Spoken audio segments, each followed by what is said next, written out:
Om Sahana Bhavatu Sahano Bhunaktu Sahaviryam Karavavai Tejasvinavadhitamastu ma vidvishavai.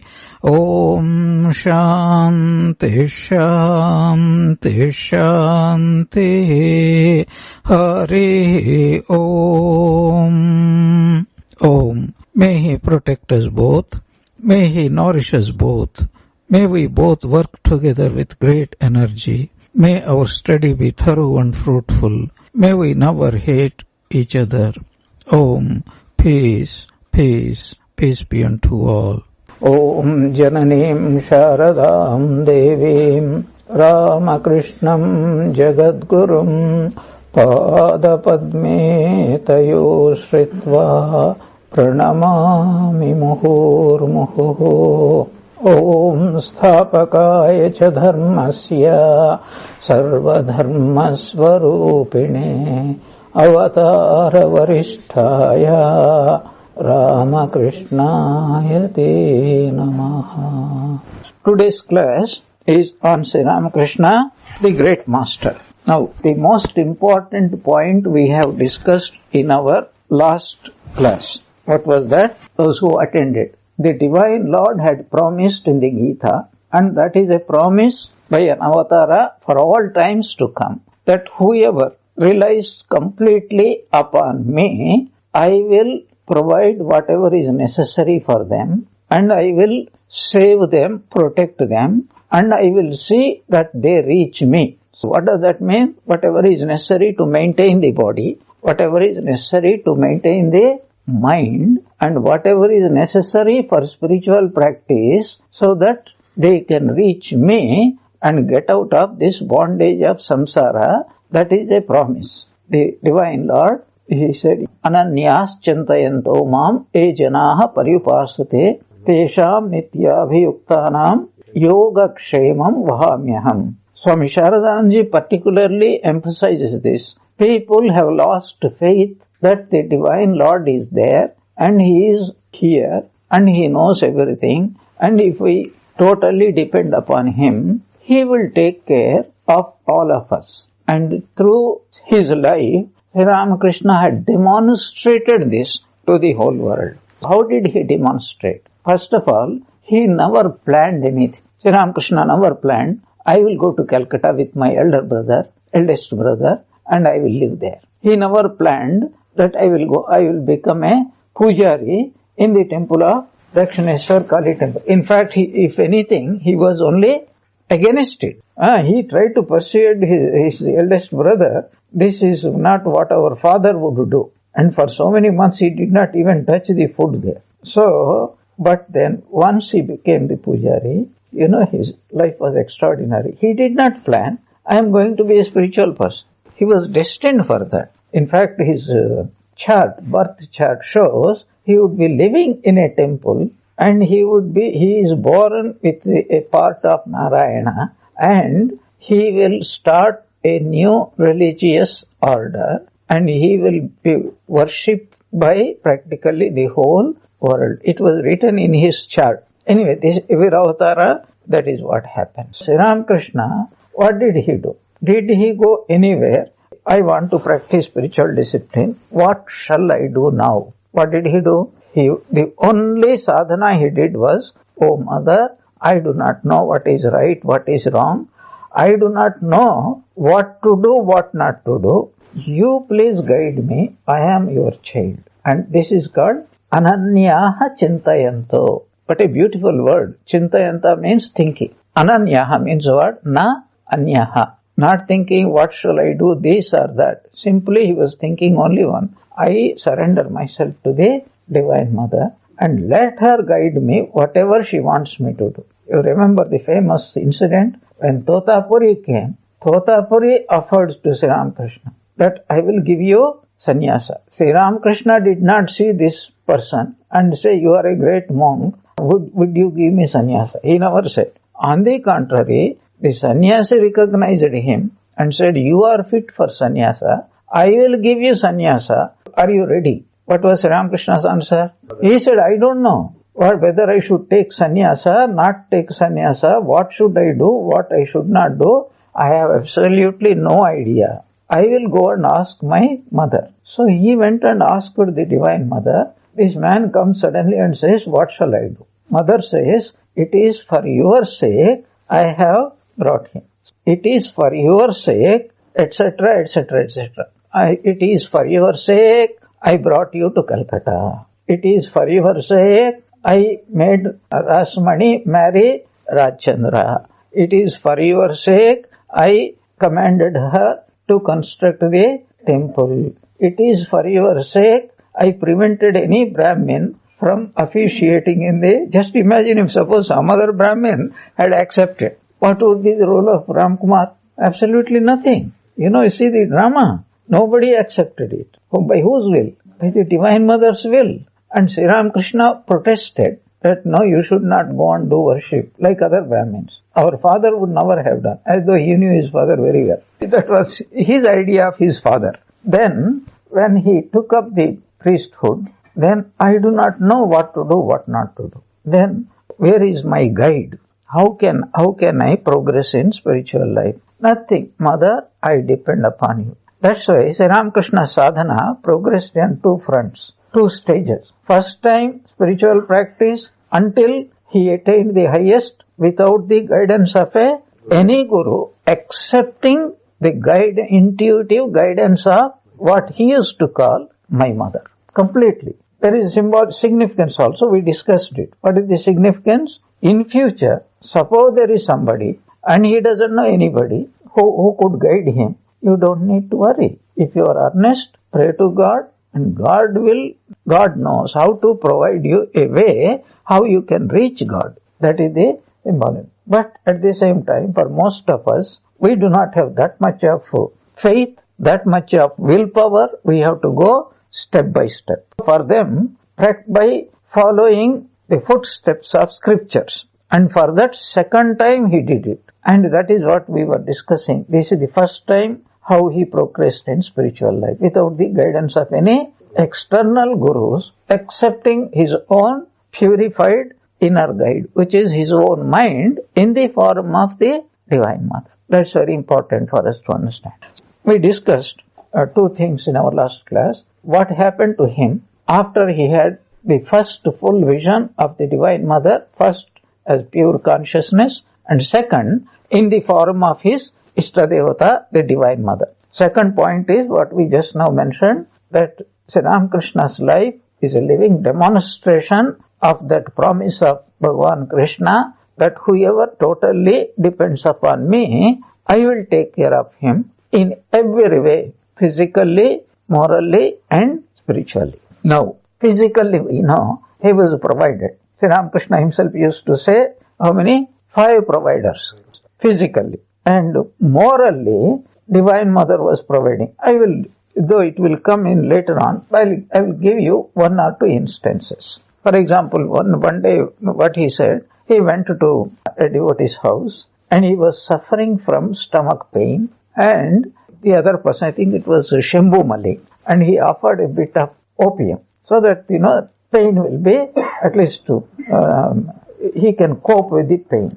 And he agreed to take it. Meanwhile, while talking, both of them forgot about it. Then Shambhu Malik went inside. Then Sri Ramakrishna, he remembered it, but he went and took this opium from the dispensary from another person. Because Shambhu Malik should have given, but he forgot. He thought, okay, I will take. But the moment he took the opium and came out of the dispensary, he became blind. He could not see anything. Then, he was thinking first, why am I not able to see? Suddenly, he had 20/20 vision. I would say 100/20 vision.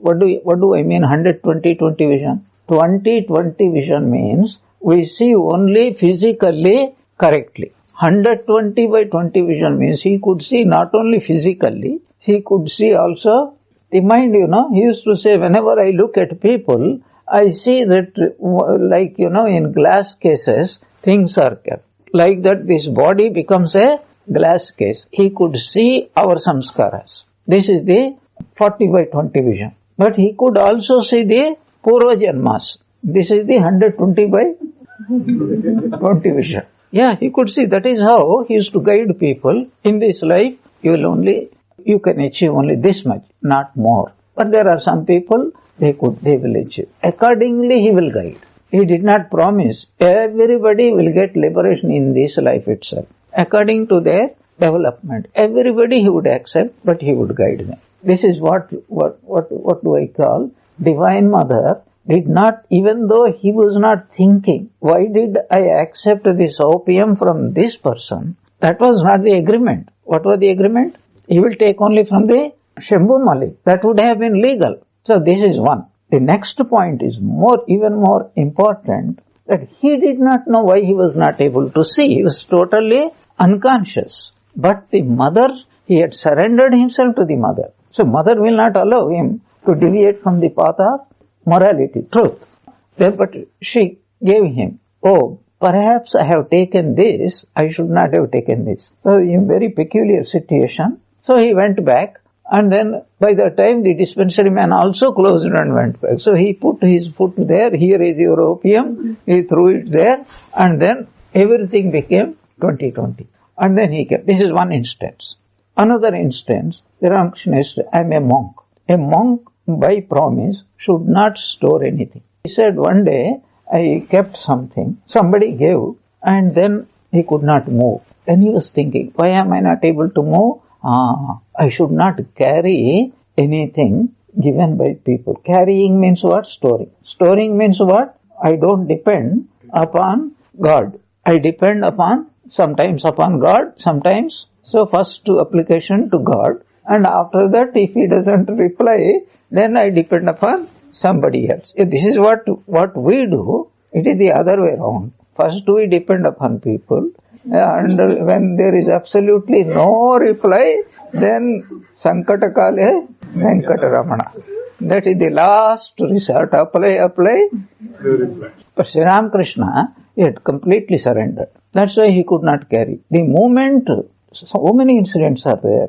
The moment he threw it out, he became totally free because he could not store. So the other incident was there. One day, Vaishnav I think, gave 5 rupees. Sri Ramakrishna said, I don't take it. But that man gave it to Hriday. And Sri Ramakrishna was graphically describing, I thought that I owe some money for the milkman. Therefore, I will, with this 5 rupees, I can get rid of the debt. But that night, as though a cat was scratching his chest.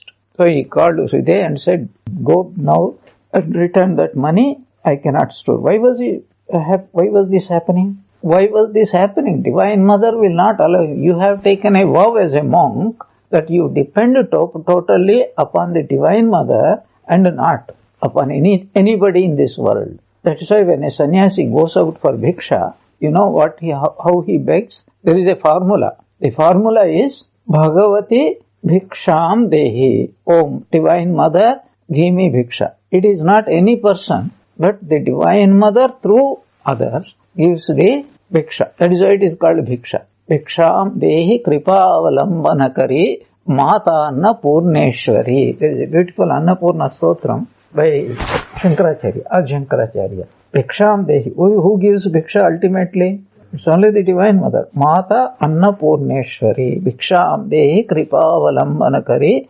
Mata Annapurneshwari. That is how it ends. Beautiful stotra. That is what is it called? Surrender.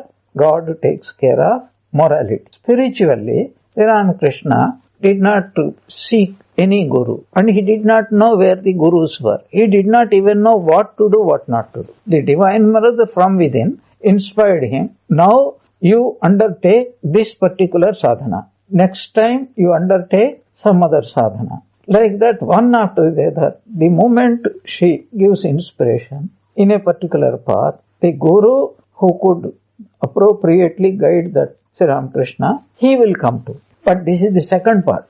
But in the first part, only through pure intuition. It is at this period when he was totally relying upon his intuition, that is when he used to sit in the Panchavati and give up his cloths and sacred thread. Then Hriday came and asked, okay, you want to meditate, you meditate. But why do you give up your cloth? Why do you give up your sacred thread? Because you are a Brahmin. You are never supposed to throw out. Very interesting argument. This sacred thread is a reminder to you. Just now I said, what does the sacred thread consist of?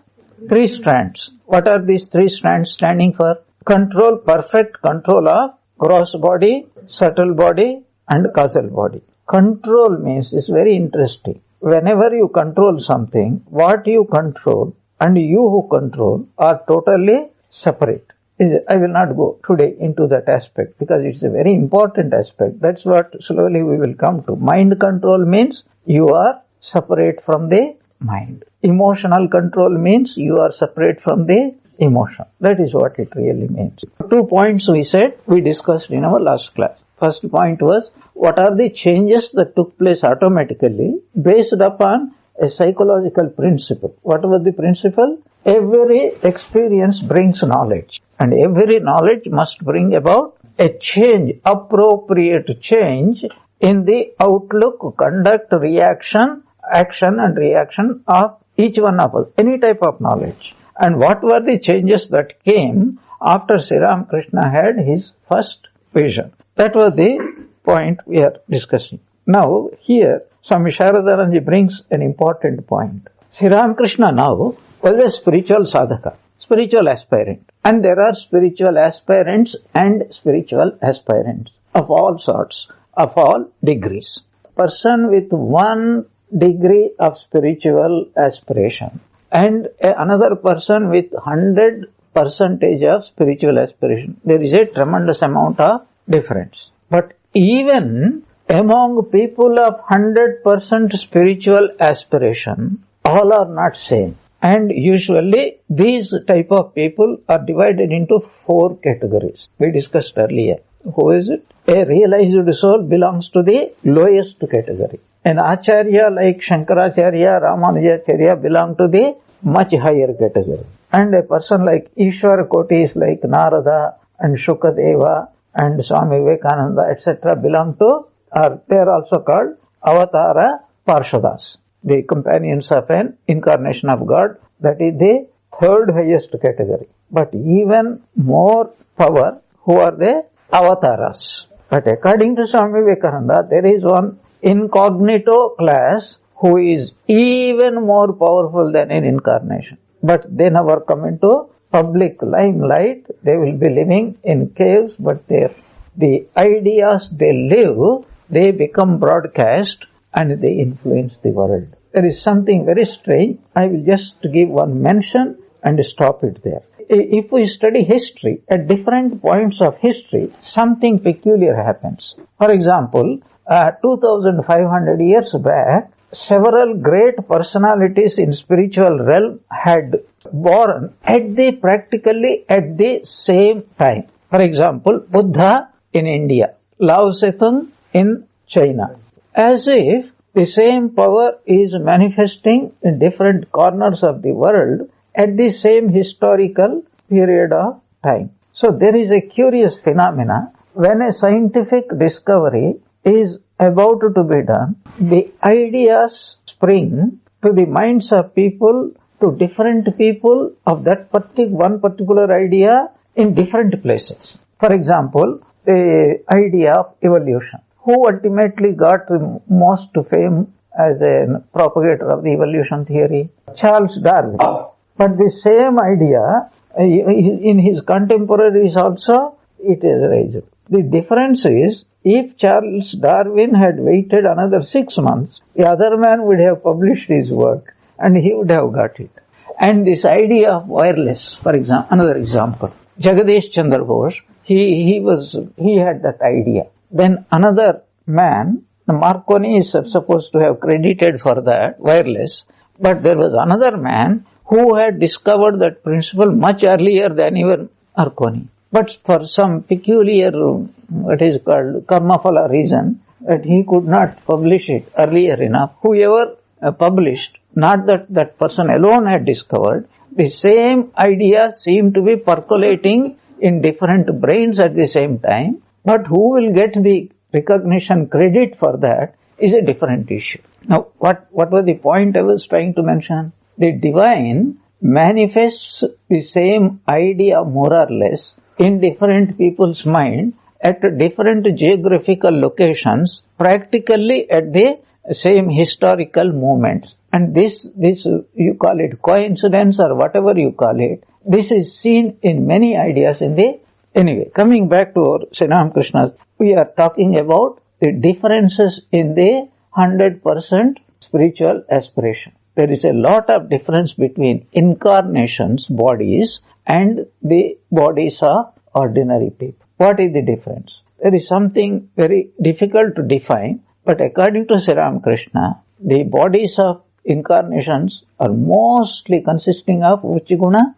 Sattva guna. The little bit tinge of admixture of rajas and tamas. That is why Sri Ramakrishna could not sleep for more than 1.5 hours, maximum 2 hours. He could not sleep. Swami Vivekananda, he could not sleep much of the time. What is the reason for that? Because if tamas is less, then he has a problem in falling asleep. Yes, this is the thing. And if Rajoguna was more in Swami Vivekananda, that's why he was so restless to do something about it. But he was a master of dhyana siddha. Whereas Sri Ramakrishna's body consisting of more sattva, almost 98% of sattva. Now, we are going to read about this from the great master. The body and the mind of incarnations only, the master said, could contain the full onrush of ragatmika bhakti. Bhakti means devotion. Ragatmika means what? The devotion which has transcended the limitations of Vaidhi. Bhakti means preliminary or secondary devotion which depends upon certain rules, regulations, etc. That is what he wants to convey. This is a very interesting because the incarnations have a natural balance. They are completely free from any body idea. If there is a body idea, there will be desires appropriate for the body. That's why full brahmacharya is possible, continence is possible only for incarnations of God, not for the other people. And they cannot take any type of food, and they cannot drink, they cannot sleep. It's a very interesting idea. Let me first read. A master used to say that when powerful flood of divine modes comes into human life unexpectedly, it cannot be suppressed or concealed by thousands of efforts. That's not all. The gross inert body very often fails to contain that powerful onrush of divine emotion into the mind and is completely shattered. Many sadhakas meet with death that way. A fit body is necessary to contain the abounding surge of emotions born of perfect knowledge or perfect devotion. It is only the bodies of great souls, known as incarnations of God, that have up till now been seen always to bear its full force and continue to live in the world. We will discuss a little bit about this. First of all, what is the name of this particular upsurgence of devotion? It is not merely bhakti. It is in Vaishnava literature, they divided this bhakti, they translate into bhava. And this bhava, they have classified into bhava and mahabhava. In between, there are several classifications. And there are 16 signs of this mahabhava, means the highest surgence of full devotional mood. 16 such manifestations. It is there in the, like horripilation, like continuous flow of water, and then the nerve ends become extremely sensitive. These are certain of these, and they called it with one particular name. What is that name? Mahabhava. And Sri Ramakrishna specifically said Radha's body is containing purely what? Mahabhava. Chaitanya Mahaprabhu's body containing. Now, study of Sri Ramakrishna's life is not only useful for trying to understand him, but it is also a guidance to understand whom? All other incarnations. Whether it is Sri Rama, Sri Krishna, Buddha, Jesus Christ. Every incarnation's body is exactly the same. It contains Mahabhava. So this, to contain that upsurge, the body must be appropriately evolved. even then it takes them quite some time for the body to adjust. And until the body really adjusts itself to this emotional upsurgence, they have to undergo tremendous amount of pain. So we will also come across in this description itself, every human body contains an evil part of it. Sometimes I am inclined to think that is what Christianity refers. Every man is a born sinner. But in Tantrika language, this is called Papa Purusha. It's an extraordinary phenomena. All of us will contain. According to our capacity, we also one day have to burn this Papa Purusha. But that you cannot do it now because you don't even know that such a thing exists. But when the appropriate growth takes place, at that time, this has to come and it has to be overcome somehow or other. If we don't overcome, two things will happen. First of all, we will not progress further because that will stand as a surmountable obstacle. The second thing that happens is it can also overwhelm us and make us go back, fall down from the state of whatever we have attained, we will fall down. How? Example, we discussed in our Gita class, even yatatopi api kaunteya purushasya vipaschitaha indriyani pramadhini haranti prasavam manaha. Last week, even when a person is wise and is striving his best to control his mind, even then the sense organs are so powerful that they are likely to forcibly bring the man's down to earth and make him fall down. And we gave an example, discussed an example. Vishwamitra. Now the thing is, Vishwamitra has got Papa Purusha or not? 1,000 years? He did not burn the Papa Purusha. So it took him this downfall. He had to fall down. He had to live like a samsari. Then he recognized. After recognizing, these details are not given in the Puranas. He must have confronted the Papa Purusha. That means what if Papa Purusha means? What are we talking about? What is called evil tendencies which make us victims of this bondage of this world, which is attachment to the body, attachment to the mind, what we call B and M complex. What is B and M complex? Body-mind complex.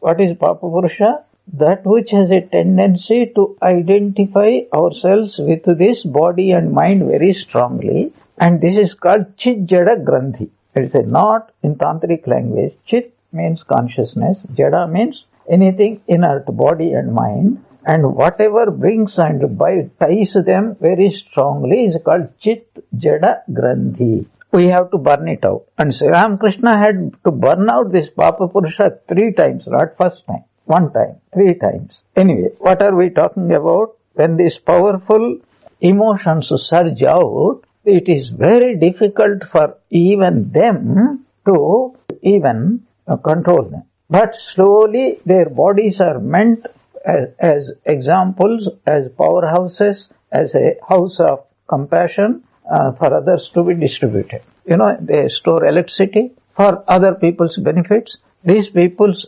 bodies are storehouses of spirituality. That is why Swami Vivekananda makes a very important statement depending upon Sri Ramakrishna's statement. What does he say? That Thakur would live in his subtle body for a long time, blessing his devotees. What is he going to do in the subtle body? He is going to, first of all, give us guidance in the form of Dhiyo Yonaha Prachodayat, guiding our mind. But guiding our mind is only not like advisory capacity. He will also bestow his grace and then remove the obstacles. That is called bestowal of the grace. That is called power. So incarnations represent 2 aspects. What is the first aspect? Knowledge aspect. This is the correct knowledge. But that's even some scriptures also will give. Ordinary realized soul also will give. But what the ordinary realized soul cannot give is he cannot really burn our bad tendencies. That power he doesn't have. Incarnations become what? Powerhouses. Not only they give the correct knowledge, but they also have the capacity to burn. That's why Sri Ramakrishna was called by Swami Vivekananda as what? Kapala Mocha. Kapala Mocha means even if an unspiritual person goes to him, Sri Ramakrishna had the power to make him into a high spiritual person. You cannot say it is irrational and it is injustice. I am a spiritual person. He is not converting me. And this rogue comes and he converted him. And what right has this rogue got to be converted? That is less complaint. What right Sri Ramakrishna has got to bestow his grace upon this rogue when I am such a good man? Is waiting for his grace. I mean, how many difficulties we have, in spiritual life. Ahankara. He says, what does it mean? Who are you? He will do whatever he likes. Funny thing, Sri Ramakrishna used to tell everything to everybody. And Hriday, he wanted to apply a percentage. So he said, Mama, uncle, you should not tell everything. You just ektu chiddo. This much. So next week, serial, what happens next will be in the next episode. So like that, when you come next time with a lot of chocolates and all those things, then I will give a little more. That was Hriday's idea of how Sri Ramakrishna should behave. Sri Ramakrishna said, Tor kire. So it is my words. I will dance among 1,000 naked women. Where are you going to get 1,000 naked women? Yeah. Papa means sin. It means burning of those unconscious tendencies which are worldly samskaras. It happens in the form of, the whole body feels like burning. These are mystical things. And very interesting point. We do puja.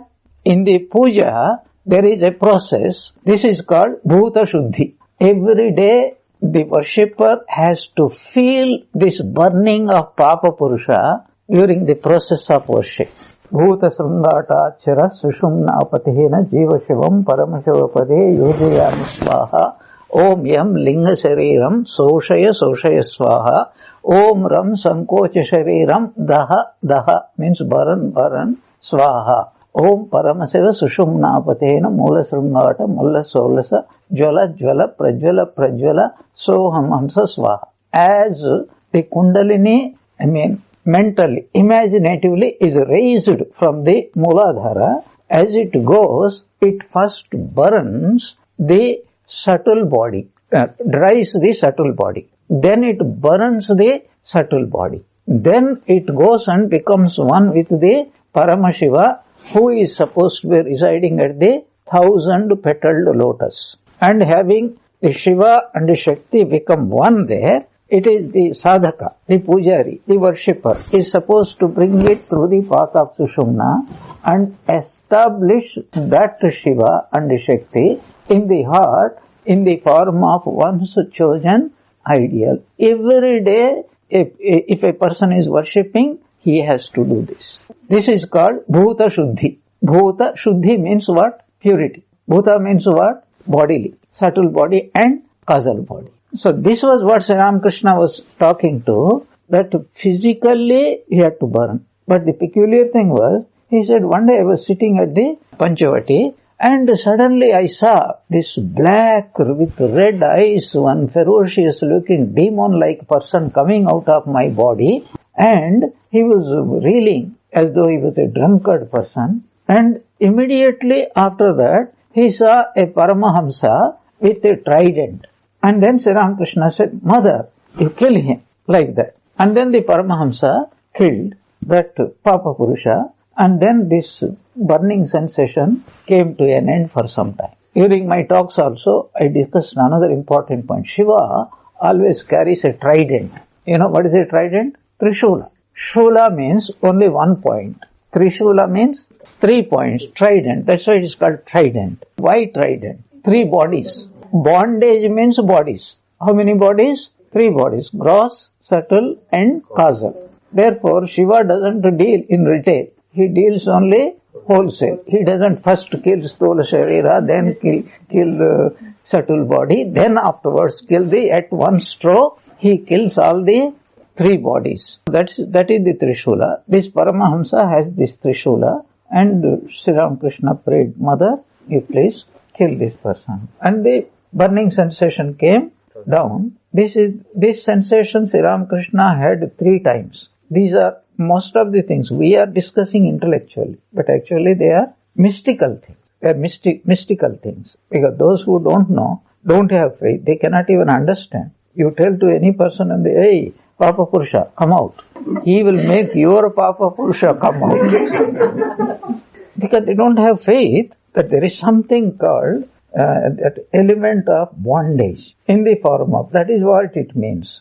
You don't need to worry when you progress to a certain state, when you are ready to remove that, then the Divine Mother herself will somehow make it happen. Until that time, you cannot simply do it. But we are supposed to do it during worship, imaginatively. This is one of the most important part of the rituals called Bhuta Shuddhi, purification of the Bhutas, Pancha Bhutas. So what is the point we discussed now? That only the bodies of incarnations are capable of withstanding the highest spiritual emotions that come out as a result of this Ragatmika Bhakti, supreme devotion, not ordinary people. And ordinary people can never attain to Mahabhava because their very bodies, they cannot stand. Don't you see, even small anger can kill a person. You know, ordinary people, suddenly they become very angry or whatever, even in joy, they can die because the bodies are weak, nerves are weak. So even good news can kill a person.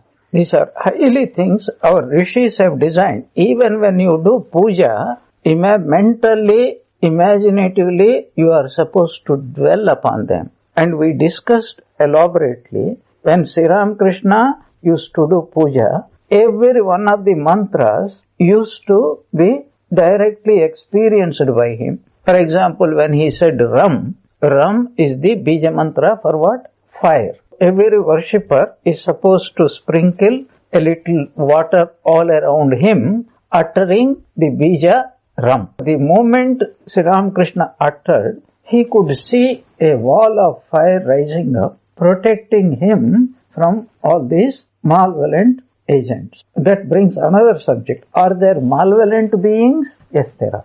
Just as the good beings, there are also malevolent beings. They don't trouble us now because they don't need. We ourselves are the most malevolent beings ourselves. They don't need to take the trouble. Even incarnations of God, their bodies require to adjust to themselves. It will take time. What is the lesson we need to learn from this? That even in our spiritual sadhana, when we are progressing, there are certain negative emotions that can come up also. And there is a conflict between positive and negative emotions. So what is sadhana? Slowly absorbing the negative emotions, not suppressing them, but by sublimating them. This is a new concept. It's not really new, but Sri Ramakrishna has highlighted this.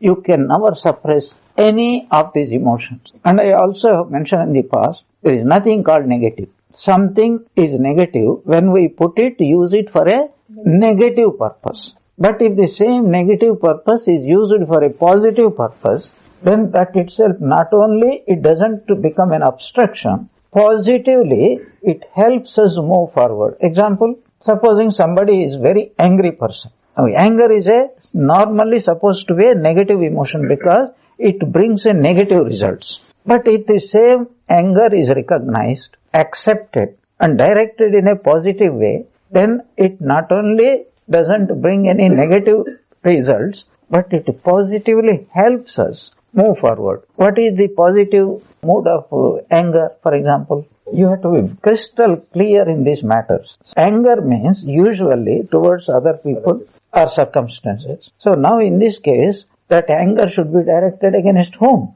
Against oneself, and say that why are you so much worried about other things, useless things? Why are you neglecting what is most important for your own spiritual life?